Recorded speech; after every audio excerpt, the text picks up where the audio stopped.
One of the issues we have as an entity is how do we speak to the board and how do they understand what we say?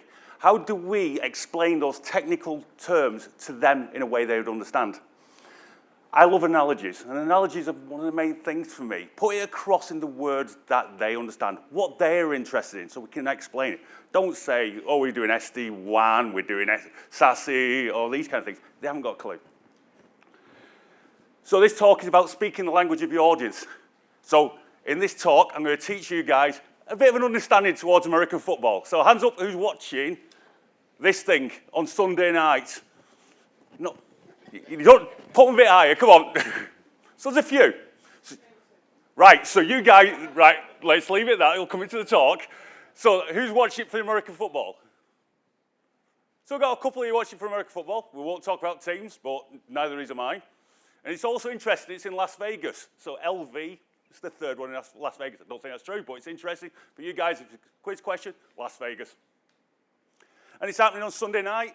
So there'll be a lot of us who are interested in the game. We'll be having Monday off. I am. A lot of people used to watch American football to watch the halftime show. Big thing. You know, they wouldn't watch the actual game, but they wanted to watch the razzmatazz of the halftime show. And this year, it'll be Usher, Post Malone, DJ Chesto, and other people, and this lady who does country and western that I've never heard of. But it's an American sport. It's a big thing for them. But we've already had it mentioned in here as a big thing this year. We've got this guy over here, Travis Kelce. Absolutely brilliant player. He plays a thing called tight end, which is a bit rude. But he plays that, and he's very, very big. He's got a girlfriend who's slightly famous, but she's only, not talking about her, but there's loads of people who are staying up to watch it, and we've already had somebody in the audience who said that. Me, not interested in her, I'm interested in this guy here. This guy's his brother. He played last year in the Super Bowl. He has swapped over, and this was during the playoffs, getting towards the Super Bowl. He took his top off, jumped in the crowd, and had a beer with the crowd. He was voted the sexiest man alive. That gives all men a chance to feel like they're good looking. So yeah, this is the talk. American football is a big thing. So I'm going to explain American football and how it interacts and has common things with security. So the basics. I'm going to change your thoughts here. As you are a person and you are in your day-to-day job, the most important thing is you. So think along the lines of starting a business.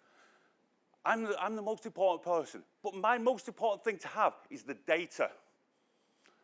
So in this scenario, the analogy is the data is the football.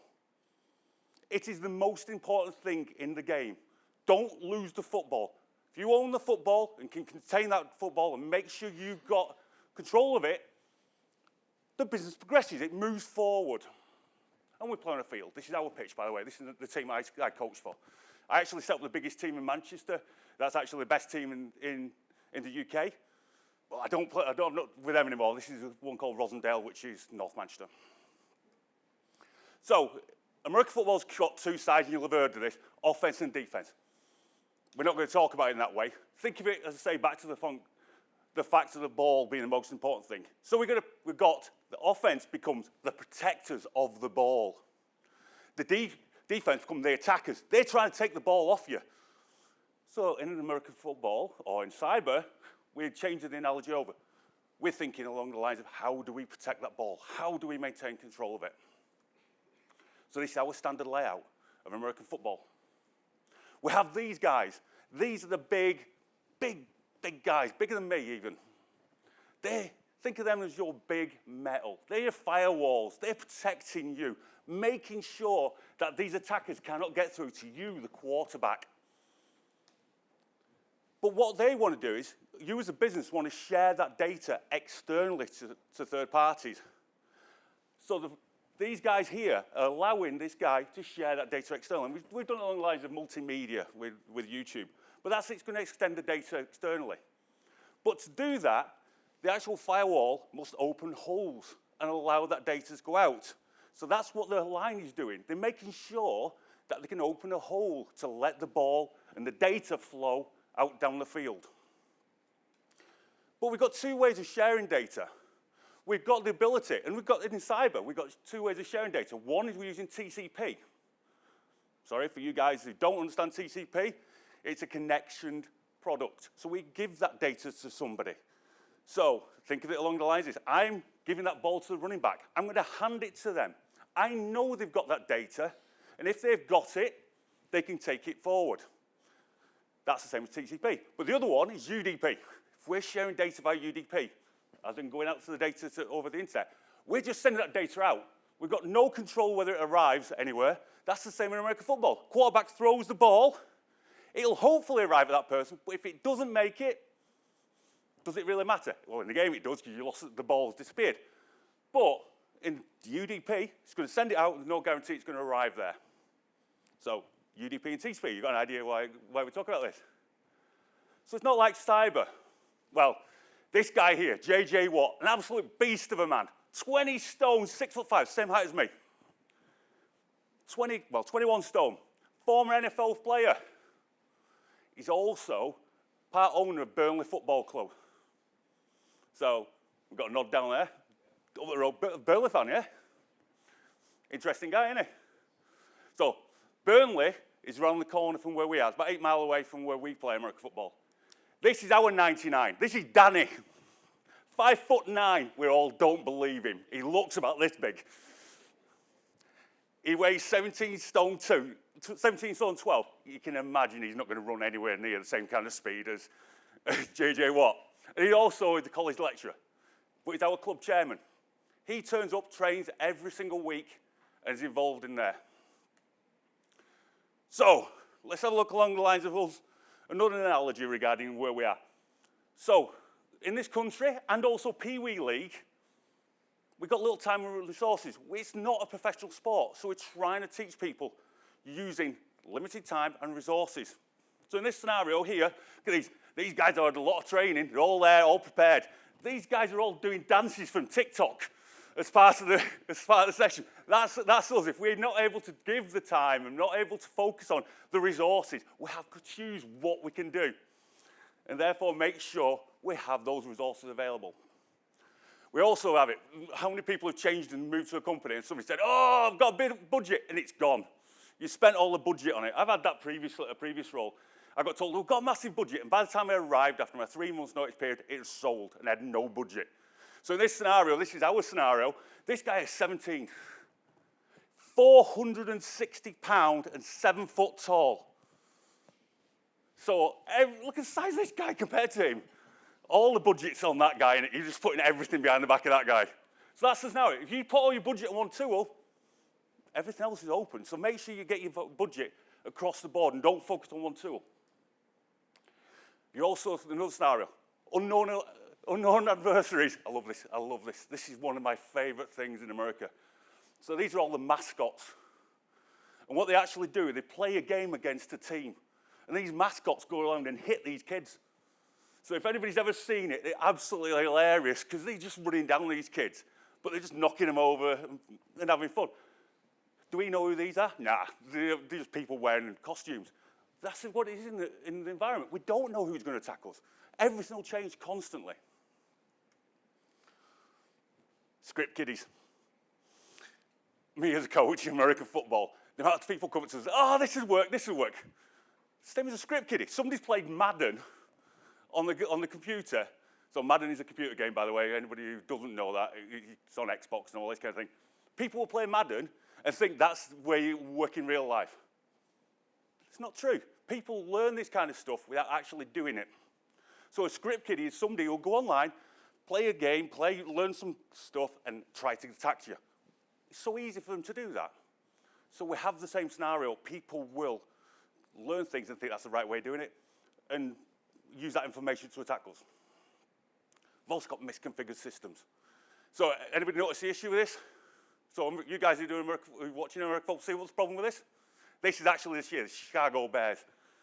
So whites are playing against purples, but for some reason, so whites playing against blues. For some reason, these two guys are blocking each other. So its system's totally misconfigured. They've set it up entirely wrong, and these two are running into each other. They actually stood there, and then suddenly went, oh, actually ran off. It's a hilarious clip. But that's a misconfigured system. Systems are set up wrong, and the wrong output is happening. Legacy systems, this is my team. So we got Gaz in his 40s, Rick, mid-30s, Adam, mid-30s, Tom looks about 80, but he's actually in his mid-30s. Phil says he's in his 40s, but he's actually late 20s, and Ray's 30s. We're quite legacy. We're not the young guys that are in the AFL. We're all the guys who are playing a game because we want to be in a team and enjoy stuff. So we've got legacy systems in there that we've got to deal with, and that brings all the additional kind of things that come along with that. We also have vulnerabilities. Vulnerabilities are a nightmare. These are all of this year, by the way. We got damaged ankle. Again, different guy, damaged ankle. We've got swelling in the hand. That's a lovely one. Look at that big welt on the leg there. It just popped out. This one here, he put his finger in his leg, and it stayed like that for 3 minutes afterwards. So real nice swelling, damaged hand, you know, big bruise, that's quarterback, damage on his hips, stuff like that. This is interesting, what you don't really think of. We're playing summer in the UK, so vulnerability in the UK, hard to believe, in North Manchester, sun. Especially if you've got a certain colour pigment in your hair. It really glows, so that's a vulnerability for us. Vulnerabilities and also, you know, issues that we've got. We also got to deal with authorities. Authorities, you know, they tell us what to do, but sometimes they haven't got a clue. This guy here going, beer me. So if you can't read it at the back, it says, beer me, 1, 2, patty cake, and other stuff. These referees are doing all these signals, they haven't got a clue. And to be honest, I've played the game for 30 odd years, and I still don't know all these. So expect it when you see the referee on screen at the weekend, giving all this kind of stuff.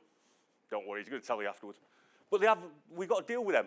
And what they say goes. It's the same with us with the ICO and the equivalent. What they say, we have to follow, even if it's right or wrong. AI is the next big thing in American football. It's the next big thing in here. Everybody talks about MI, machine learning. It's a big thing, isn't it? It's already been mentioned earlier on. Well, in American football, it's also a big thing. So we've got this on Thursday Night Football. They actually have it where before the snap, in live play, Amazon is able to choose who they think the ball is going to go to. Live. So as you're watching it, it gives you percentage on what's the most likelihood of the ball going to. So in this position, it said it's likely this quarterback is going to pass to this guy. And it's doing that live. That's how quick it works. In this scenario, it's already choosing who is going to attack the quarterback and do what's called a blitz. Now, think of it along the lines of betting. If I could put a bet in at that point quickly, I've suddenly changed that scenario. So, betting organization is in the situation where this could be a risk to their organization as a result of the speed that AI is working with.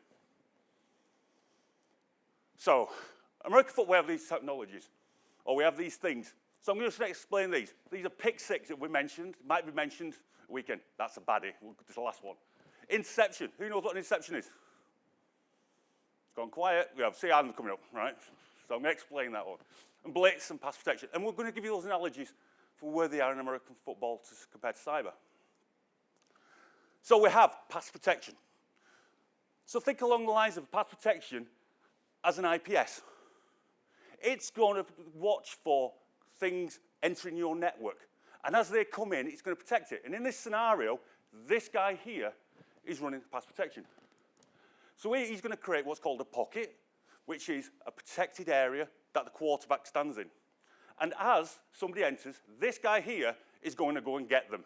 He is not part of the firewall. He's a separate entity. His role is to take down that aggressor that comes into the business. And he is picking up, in this scenario, this guy. And as he enters in and comes and attacks, he's going to take him down. Blitz. So blitz is a word you will hear in American football this weekend. And blitz is what is equivalent to DDoS. So it's going to overload your defenses. And in this scenario, Miami Dolphins, the guys at the top, are actually sending 6 people here against 5. So they're sending more attacks at you than your defenses can handle. That is a denial of service. And if they're doing that from multiple locations, that becomes a DDoS.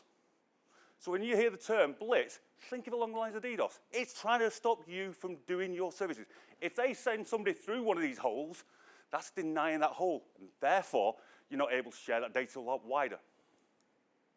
And as you can see here, they sent that many. The defenders, the firewall was totally breached, and they lost control of everything. An inception, as I mentioned this before, an inception is the loss of that data, the ball. Somebody has taken that ball off you, so you're no longer able to use it. So in this scenario, we've got the quarterback here, he's passing the ball to this guy here. But as he's throwing it, J.J. Watt, who I mentioned before, was able to jump up and catch it. Lovely catch with one hand. But he incepted. You've lost that data. Same with us. If somebody takes that data off you, what can you do with it? In this scenario, the ball gets over to the attackers. They can do whatever they want with that data. So say he's passing the ball to this guy, and J.J. Watt jumps up and catches it. So this is a safety. A safety is a ransomware. So safety is unlikely to happen, but it may over in an American football game. And we see this guy here, got a quarterback here, and say, you, the person who's holding onto the data, and he's in his own defensive area. And he suddenly has this guy here with his hand coming over the top to attack him.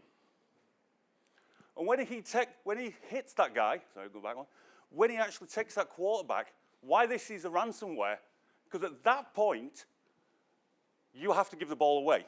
But even worse than that, you have to give away points to the opposition.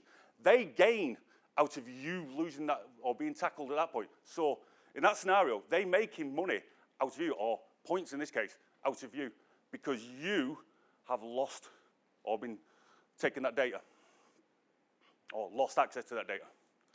So this is a pick six, and almost there at the end. So pick six is the worst. All those what I said before, they become one big entity. So pick six is defensive guys always like to talk about. It's their nirvana. So I'm going to play the video and I'll explain where it goes. So we've got these guys here. These are the offense. Quarterbacks here. Got the running backs behind.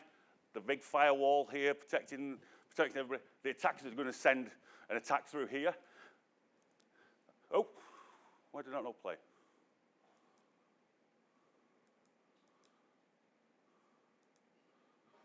Yep.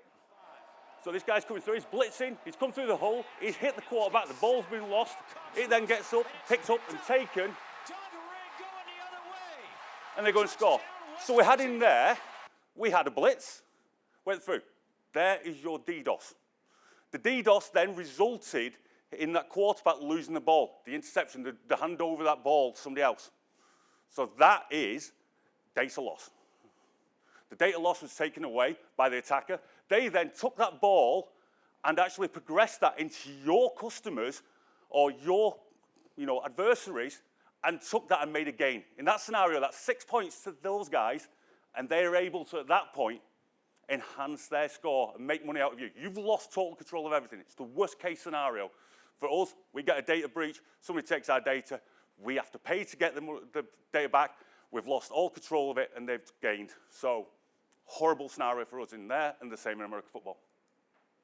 So the conclusion, as I say, regarding this, the talk was not about specifics, but it's learn the language of the audience. I've tried to explain American football to you as a cyber way. We have to do the same when we're talking to the board. Understand the board, understand what their wants are. Make sure that we are not trying to throw anagrams at them, shorten words to them, and explain it to them in the way that they understand. Going along and saying SD-WAN, SASE, things like that, they're not going to understand. We need to talk about that. If they like golf or they like another sport, try to think how you're going to explain it into their words. Don't try to explain a technical term to them, because a lot of the times they're not going to understand. They expect you to understand that. If we're going to explain their technical term, give them an analogy. Put across it in a way that they'll understand. But make sure you're always providing relevant examples. If I came to you and said something 20 years ago, the way I analogized something 20 years ago, it's probably not going to be the same now. Make sure you're constantly giving them updated examples on the way it is. And I say, just interesting, just make it simple. Don't try to explain the world. just explain the little bits. So I'm just going to go back to that video because it's quite an interesting one if you just watch this kid.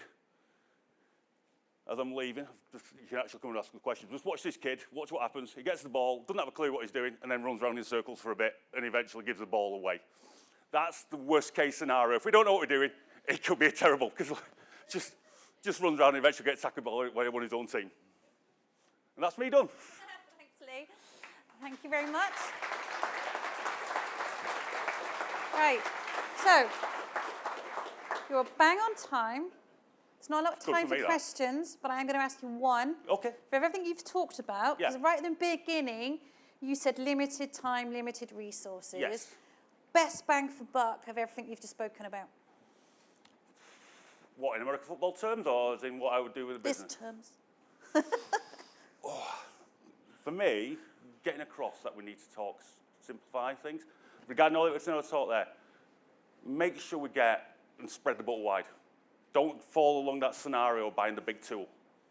Choose something that you can handle across the board. Because as I was saying to the board, we can't cover all risk, but at least we can understand, as I said before, review the risk across the board and get reporting from across the board. Don't choose one big tool that supposedly will be a silver bullet. There's no such thing. So that would be my out of all those entities. Don't buy that big tool because that guy, he's going to make a load of money, but the rest of the guys are not going to do anything. Thanks, Lee. Are you around in the break for questions? I am, yeah. I'll be here all day. Thank you. Take care. Cheers. Thanks a lot.